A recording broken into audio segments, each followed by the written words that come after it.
Hey there, listener, and welcome back to this week's That's Debatable.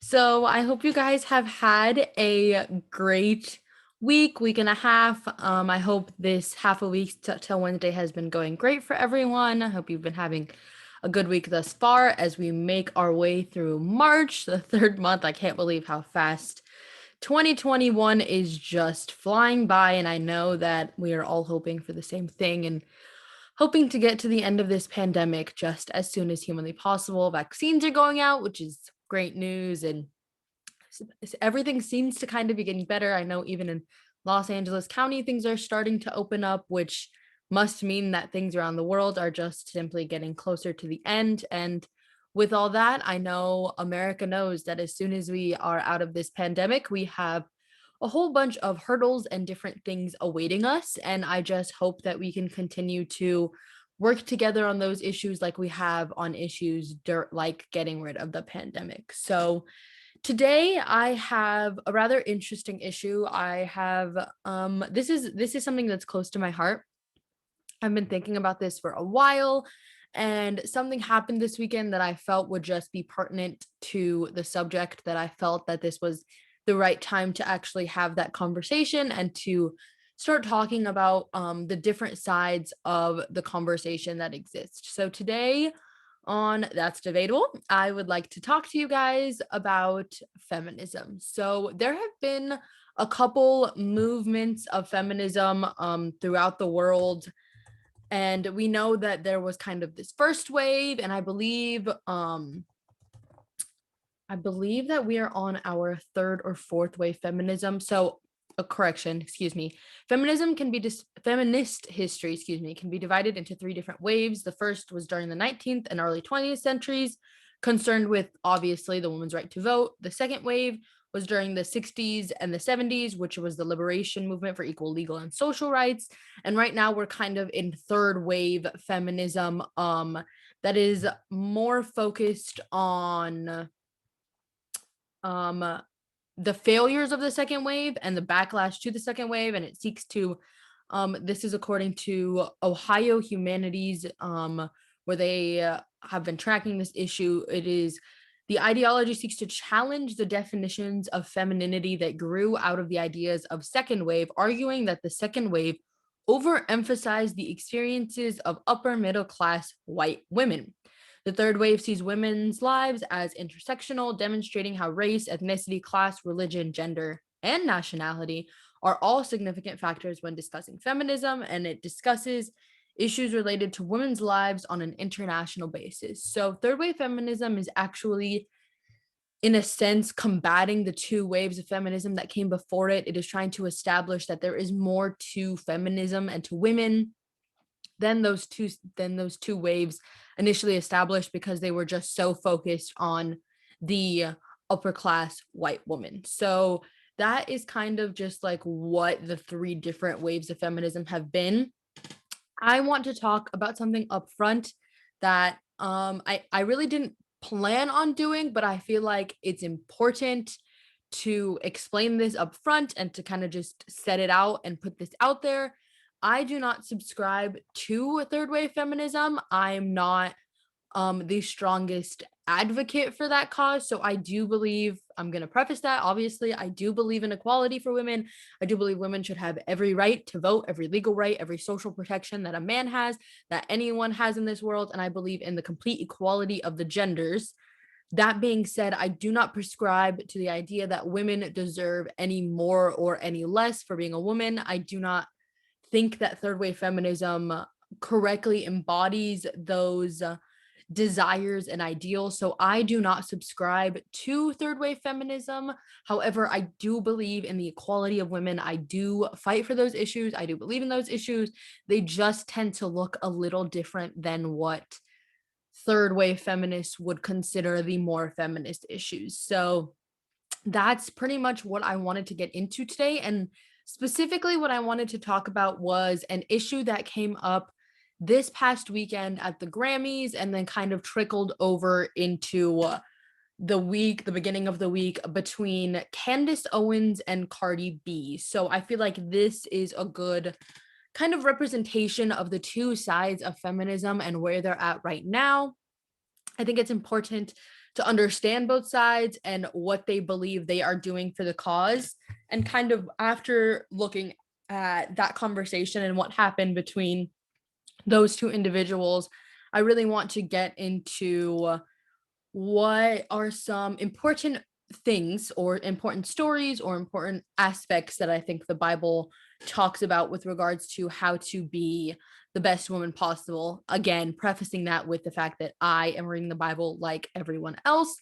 I know no more. I like to think that I know no less than the average person on the Bible, and I'm not ascribing moral authority to it. I'm not the be all end all of it. I'm just simply a Christian trying to understand it as best as I can. And these are the passages that speak to me and that guide me. So that's kind of where I want to wrap it up with that conversation. But obviously, before that, it is important to get to the debacle that has been happening on Twitter and that started on the weekends with the Grammys. So I don't know how many of you watch the Grammys. I'm not particularly a fan of these award shows anymore. I have never really been a fan.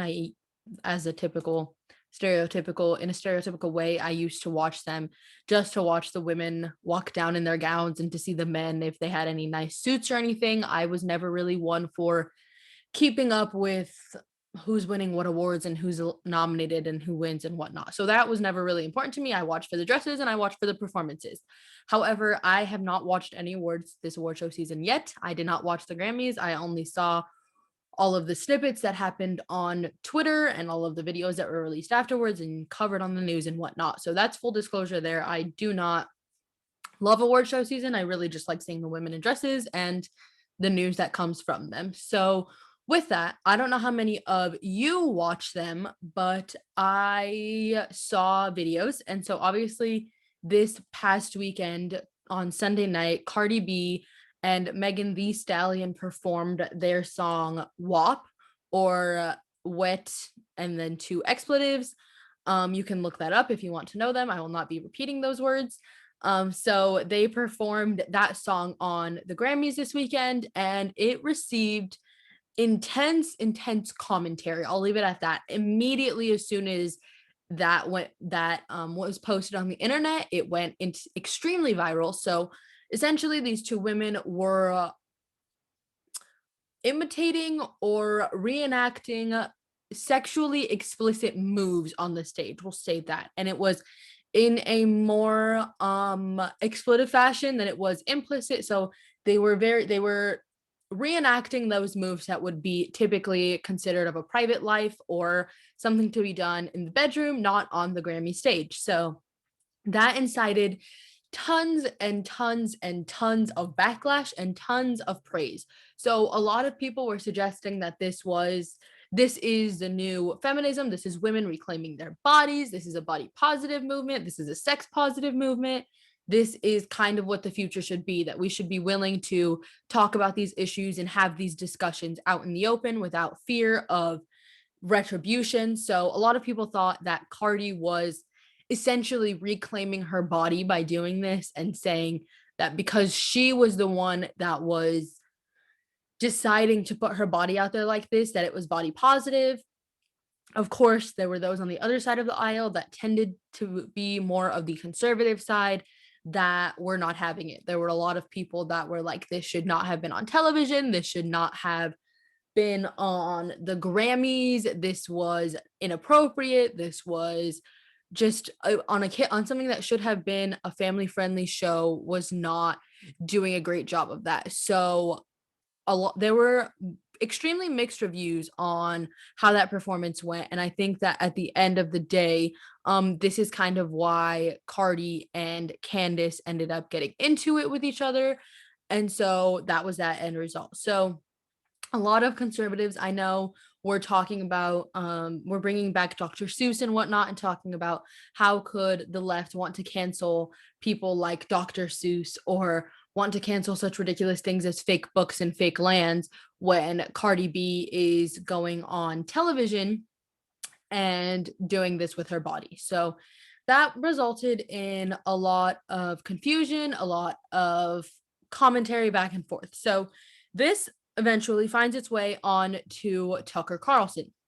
And Tucker Carlson has on Candace Owens to discuss the issue. Obviously, to preface this, Candace and Cardi B have gotten into this before. They have had fights on Twitter before. They have gone after each other on multiple different things. They have attacked one another on more personal levels, and it's they're not friends, to put it lightly. This was not the first time this has ever happened, probably not the last time this will ever happen. So once again, Candace Owens commented on something that Cardi did at the Grammys. And so I am going to really quickly play that clip for you so you could just hear what Candace Owens said on Tucker Carlson's show. They say this is fabulous, that this is the stuff that children should be aspiring towards. So at the same time, Tucker, that we have kids that are not learning hard academics anymore in school, right? Forget about mathematics and science. You can trust the science and trust Dr. Fauci, but you have these kids learning about critical race theory. They're learning that they should aspire to people like Cardi B. You see that fundamentally we are seeing the destruction of American values, American principles, and it's terrifying. I think parents should be terrified that this is the direction that our society is headed towards. And again, we are weakening America. That's really what we should be talking about. This is a weakening of American society. We are setting the stage, and it feels like we are looking at corrosion, like we are about to see the end of an empire. America cannot survive. It cannot be sustained under these sorts of values and principles. So Candace Owens very, very explicitly had a problem with what Cardi B did on the stage on Sunday night, and she was not afraid to voice that opinion to Tucker Carlson, and took it extremely far in the sense that she was saying that this was the end of American culture, and a culture cannot survive that promotes this kind of attitude or general ideas around the relating to sexual revelations. So in response to this, Cardi commented on someone who posted the video saying, "Yay, we made it on Fox News, guys. Wop, wop, wop." So this was kind of the beginning. Candace Owens even posted on Instagram asking her followers if she should respond to Cardi's tweet at her and kind of get into that again.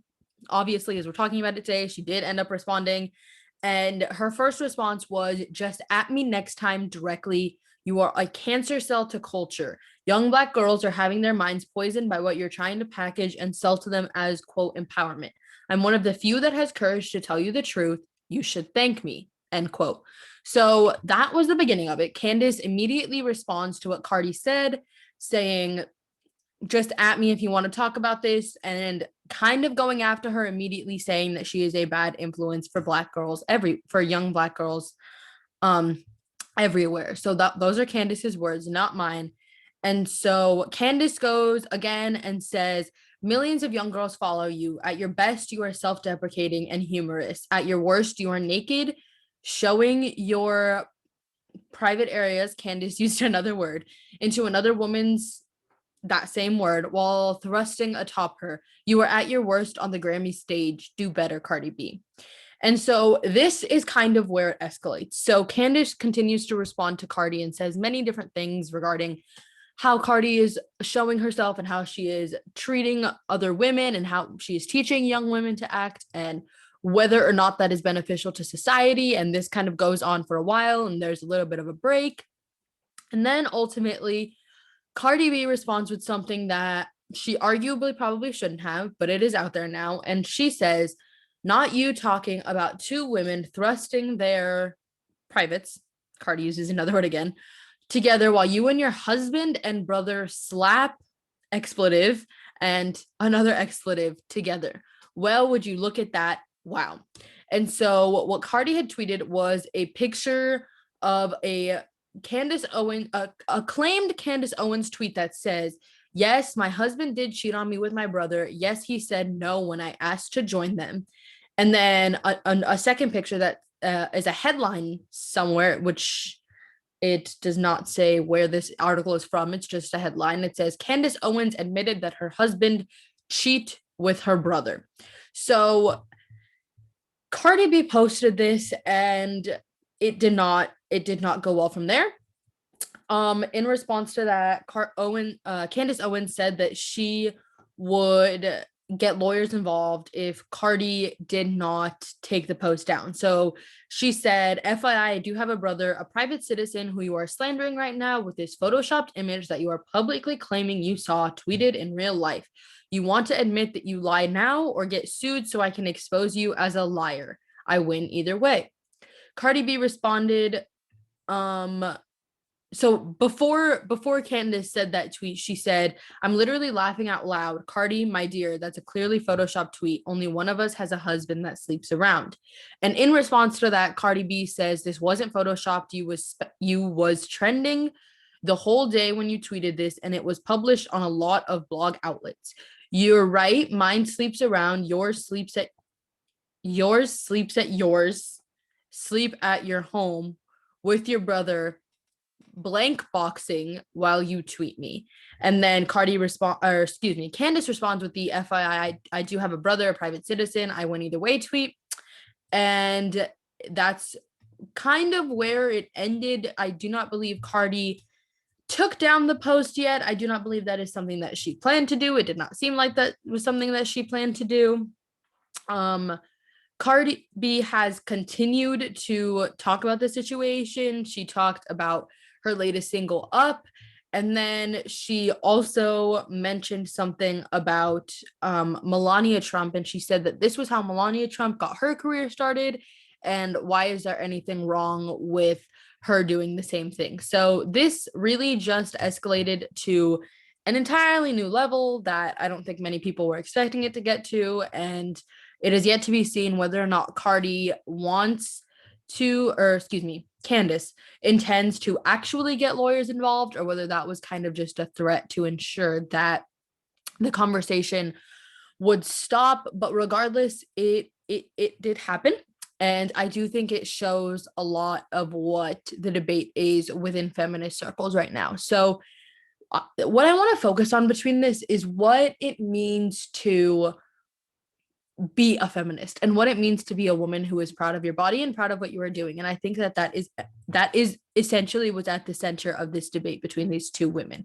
And so something that Cardi B came back on Candace Owens about was a video that Miss Owens had posted a while ago of her standing pregnant and barefoot making a sandwich for her husband in the kitchen and saying that that's what a woman should be doing. And Cardi B brought that up as a way to say, is this what you think a woman should be doing? And I think that's really the two different ideas of women's empowerment that exist right now, is that some women truly do believe that a woman's job is to stay in the kitchen. They want to take care of their families. They want to take care of their husbands. They believe that that's the right thing to do and where they belong. And other women think that part of women's empowerment means taking back your body and reclaiming whatever sexual endeavors you want and what it means to be a woman and doing what you want with your body when you want to. And that's part of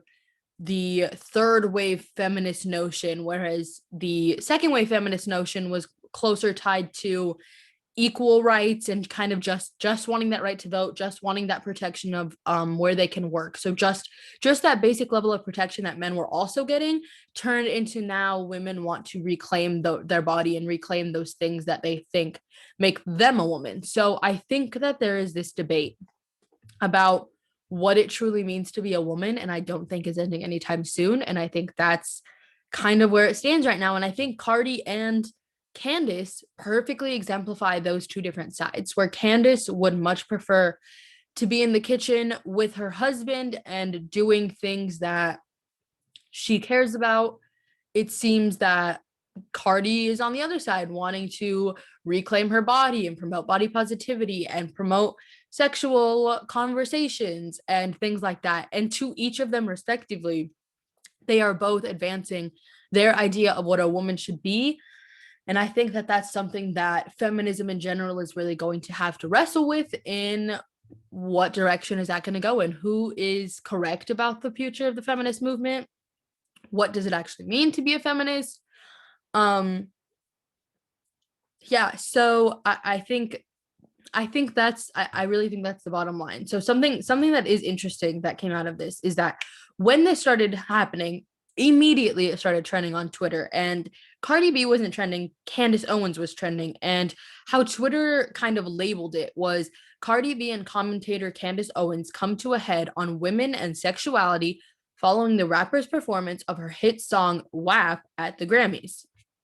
And so I think, again, not to reiterate, but I think that that's really emblematic, is even Twitter pointed this out, that coming to a true definition of women and sexuality and what that means and what role that should play in society and what role that should play for women and what role that should play in general for a healthy society is the question that society and specifically women are going to have to learn how to wrestle with. And we're going to have to learn, what do we want it to mean to be a woman? Do we want it to be a body positivity movement? Do we want it to be back to strictly biblical virtues? Do we as a society want to promote things that are more promiscuous? So whatever side that may be on, I think that the bottom line is that there is a question out there. This is very clearly something that is debatable. This is up for debate. The question is, what is the future of the feminist movement and how are we going to get there? So I think that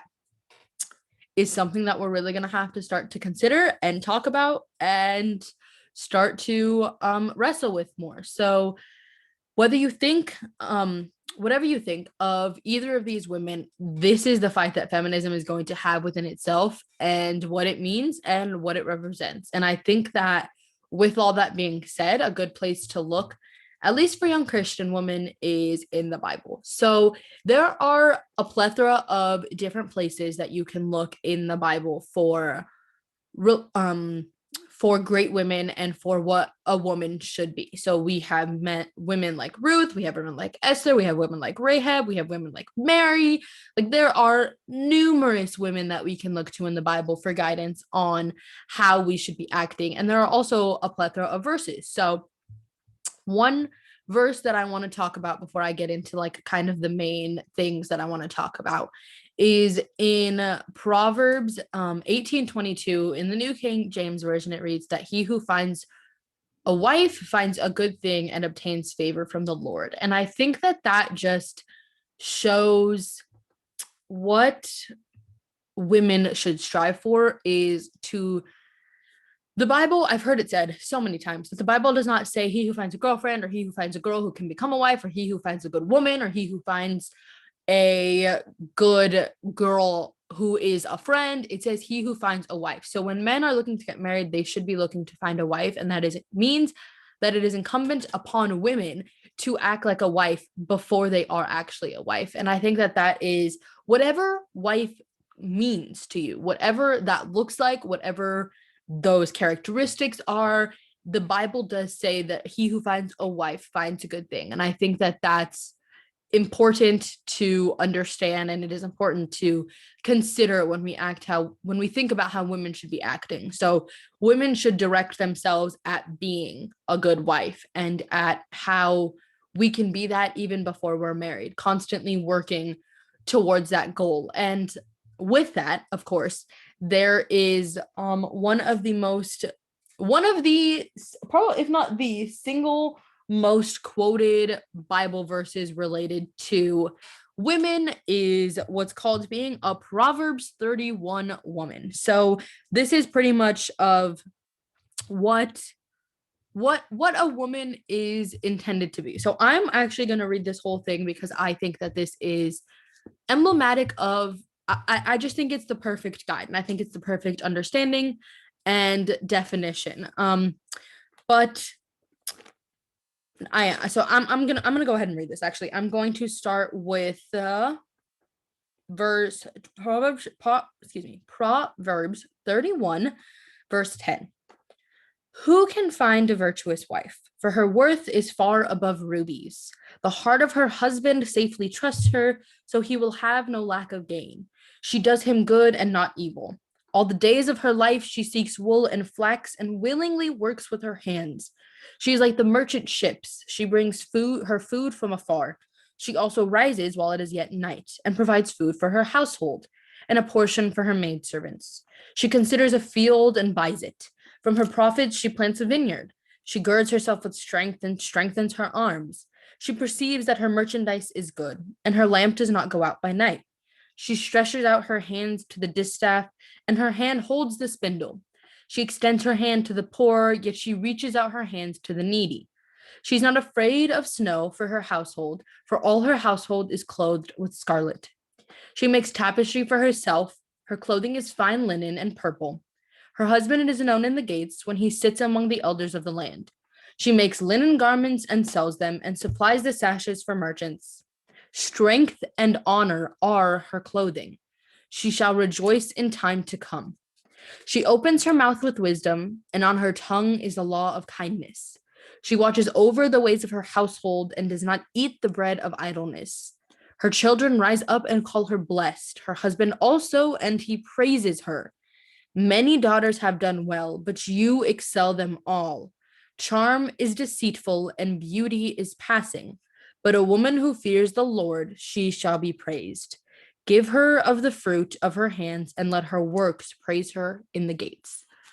So, what I think is so interesting about this passage is that there are so many things in it that are both explicit and like right on as to what women should be doing, and there are other things that are more implicit that you kind of have to dig into to understand. So there are things like she opens her mouth with wisdom and on her tongue is the law of kindness. So those are obviously two very explicit things that women are called on to do. It's not hard to understand that women should be speaking with wisdom and with kindness, and that's just kind of like a basic level of things to do.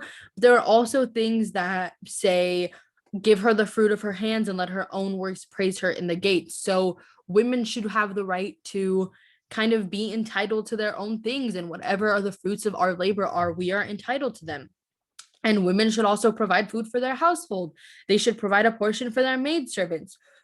One of the verses, verse 16, even says she considers a field and buys it, and from her profits she plants a vineyard. So I think so often in the Bible we think about women as being oppressed and as being these individuals without their own autonomy, and yet we see here in Proverbs that women should be going out and they can buy their fields and they can reap what they sow and they can make a living for themselves and a life. But all that being said, she's a mother, she's a wife, she is nurturing, she is someone who is kind, she is someone who is wise, but she still has her own autonomy. I think this is something that we so often gloss over in today's world, and we think that it's one or the other. And the biblical notion of being a woman is, as Candace Owens suggested, simply being a slave to your husband and making him a sandwich when he wishes. But the women of the Bible take care of their households. They figured out what needed to be done and they got it done. They made the purchases, they clothed their children and their husbands to ensure that they were safe and that they were okay. And I think that that is something that is often overlooked and misunderstood about the Bible. And it's important that as Christians, we can dispel of that notion and understand that a Proverbs 31 woman is a yes and. And I think that is what's so difficult, is that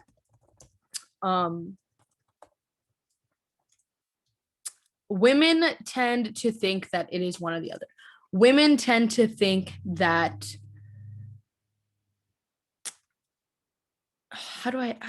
women tend to think that this is one thing or another. Women tend to think that either they can be in the world and that they have to promote body promiscuity and that they have to promote being in charge of their own bodies, and they think that it is imperative that these men are always going to be over them and are always going to be taking care of them and that they can't have their own autonomy. So I think that's what the Bible teaches us, is there is a yes and women can own their land and can make the decisions and can take care of their family all at the same time. It's not just about one or the other. So something that comes up a lot in this conversation is a verse from First Peter chapter 3, when it says, wives, likewise be submissive to your husbands, that even if some do not obey the word, they without a word may be won by the conduct of their wives. So we're all too caught up in wives submit to your husbands. This is also said in Ephesians 5, Ephesians 5:22, when it says, wives, submit to your husbands as to the Lord, for the husband is the head of the wife, as Christ is the head of his church, his body, and his himself its savior. Now that as the church submits to Christ, so also wives should submit in everything to their husbands. So we talk about this a lot, but in both of those scenarios, we see in Peter chapter 3 verse 1, it says wives submit to your husbands, and in Peter chapter 3 verse 7, it says husbands likewise dwell with them with understanding, giving honor to the wife as to the weaker vessel, and as being heirs together in the grace of a life, that your prayers not be hindered. And in Ephesians 5, right after it says that wives are to submit to their own husbands, it says, husbands, love your wives as Christ loved the church and gave himself up to her. So women are supposed to submit to their husbands, as husbands are supposed to be so loving that they are supposed to be willing to lay down their lives for the wives.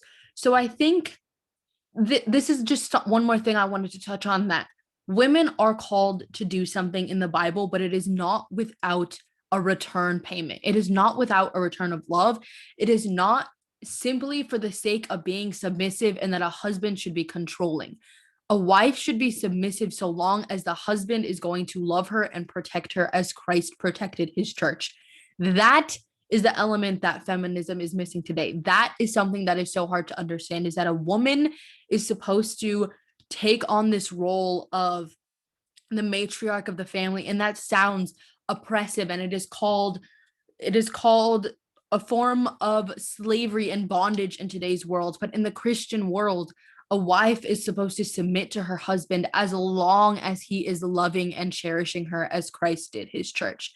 And I just think that that is so often dismissed. I feel like the second part of that, with the husband being respectful and loving, is so often overlooked and ignored in favor of what sounds good today in society. And so I think I super quickly just want to touch on two people that I think really show this. And I think we see of the women in the Bible, I think Deborah is a judge in the Old Testament. That's not common, that's not popular, it's almost unheard of in a sense. And yet she is a judge and a strong leader, and she eventually brings the people of Israel back to God. That was her purpose as a judge, as a woman in extreme levels of power, bringing her people back to God, being used by God for goodness. And I also want to emphasize the story of Esther, who went and became a queen and never forgot her people. And it was only because of her guider, her leader, her family member in Mordecai that was leading her along the way and helping her save her people. But ultimately, in the end, it was up to Esther to save the Jewish people from eternal damnation and to save them from this slavery and bondage that they were in. And she did her job. And these are serious, serious times in history when the Jewish population had no idea how they were going to make it out, because they were all supposed to be killed. So I think we don't talk enough about the strong women of the Bible. And I think that too often we think of women of the Bible, such as Mary, and how she was simply devoted to God and to fulfilling her purpose as a Christian and as the mother of Christ. But ultimately, there are strong women in the Bible, and the Bible teaches us that we are to be a yes and kind of woman. We are supposed to be the mother. We are supposed to be submissive to our husbands, and we are supposed to be a wife before we even have a husband. And yet husbands are supposed to be loving in return.